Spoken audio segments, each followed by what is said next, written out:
How do you go from a second round draft pick to the highest paid player in NFL history? What's going on, folks? By now, you have already heard the news. Jalen Hurts has signed one of the biggest contracts in NFL history. He is now the highest paid player in NFL history. His contract is now worth $255 million with the potential to have 179.3 of it guaranteed and a no trade clause. How do you get from there to here? How do you get from that guy that was drafted in the second round? Everybody immediately thought he was going to be a gadget, like a Taysom Hill type player, like what they were doing in New Orleans. Never gave him a second thought about being a true quarterback. He was a stopgap when the whole thing went south with Carson Wentz. Nobody thought Jalen Hurts was going to be that dude. Nobody did. If they tell you they did, they lying. This just proves once again that all these media heads, Mel Kiper and Todd McShay, they don't know jack. They are guessing just like the rest of us. Most of these media heads watch highlights most of the time anyways. Pull up the receipts. Look at what Colin Cowherd said when Jalen Hurts was drafted. You already know how much Chris Sims disliked Jalen Hurts. It was quite evident. That was just straight disrespect all up and down. I'm not giving you extra credit because you were a former player. If you were a former player, you're supposed to know a little bit better than most. You're supposed to watch the film. Again, you get caught up watching them highlights like everybody else. All of a sudden, when a quarterback is playing well, it's because of the system. You still got to deliver the ball on time, can't turn the ball over, make good decisions, be accurate. You still got to do all of those things that don't have anything to do with the system. Somebody's got to get open. Yes, you still have to have good players, but that's across the board. That's nothing special in Philadelphia or for Jalen Hurts. That's across the board. And that's when you get people that move the goalpost. If it's somebody like Jalen Hurts, he just don't have it. They're going to have to look for somebody else in the draft. When it's somebody else that meets all of the optics and all of the specs, big, tall quarterback with the golden arm and all of that kind of stuff, the leash is 100 foot long. He doesn't have enough players. Whatever excuse you want to come up with. When you place things side by side, they move in the goalpost. Mel Kiper did that when they were talking about Josh Allen. Mel Kiper criticized Lamar Jackson because he was inaccurate. But when somebody called him on the carpet for Josh Allen having the same weaknesses, then he says, well, those kind of stats don't matter. So they matter for Lamar Jackson, but they don't matter for Josh Allen. That's moving the goalposts, and it sounds racist. It doesn't matter for the white quarterback, but the black quarterback, he just ain't got. Come on, man.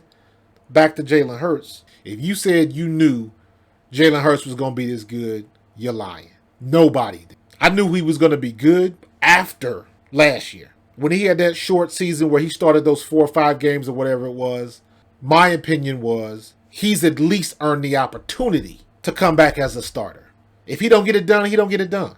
And then what he did the following year is like, okay, for me, that game against the Saints, where he put his foot in the dirt and he broke that defensive end ankles. When he made that play, I was like, that's the guy in Philadelphia. He won me over on that play. Now, fast forward to the end of the year into the playoffs, he got exposed because he hadn't developed yet. Once again, the national media likes to move the goalposts. Anybody else, you got to give him another year to develop. He's got to do this. He's got to do that. He's still young. If you meet all the optics, that leash is long for you. But somebody they discount. Nope. The Eagles better look into drafting another quarterback. Maybe trading for another vet to get in here. We were talking about Russell Wilson coming here at one point. All kind of crazy stuff. Everything but giving this kid an opportunity to show what he can do. And that's the problem with most of these guys in today's era of coverage and in football. Everybody wants to just add water and gotta go. And it doesn't happen like that.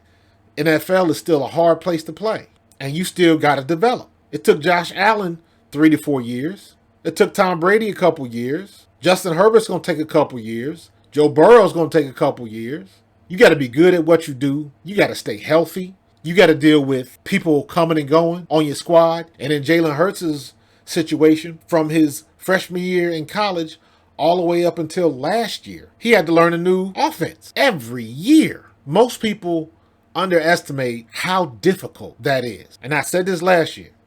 Once again, look up the receipts. Jalen Hurts came into last year. He already had the answers to the test. He was in the same offense 2 consecutive years. And you saw the difference. You saw the difference. So he went from a maybe being the highest paid player in NFL history. We don't know nothing. Everybody's guessing. And this should be a lesson, but coming up in this draft, they're going to do the same thing. Nobody knows what you got. It all comes down to these guys getting on the field and getting their opportunity. How many times do these big name draft prognosticators get it wrong? How many times do they get it wrong? Mel Kiper didn't even have Randy Moss on his big board. When Randy Moss came out, Mel Kiper thought the Detroit Lions should have drafted Brady Quinn instead of Megatron. That's why when you look at what Howie's done these last 4 to 5 years, he has been stellar, finding talent. The one blip you can knock him for was Jalen Reagor, J.J. Arcega-Whiteside. That's the legit criticism. He just whiffed. He just whiffed on them. When you have a record like that, when you're knocking it out of the park with free agents, with your signees, the people you're drafting, when your team is on that type of roll like that, that says a lot about your organization, says a lot about your ownership and your execs. And all of those people have put the utmost trust in quarterback number one by giving him the largest contract in NFL history. If you like what you're listening to, check me out every Thursday, 7:30 in the morning on Morning Coffee. rvntelevision.com/live.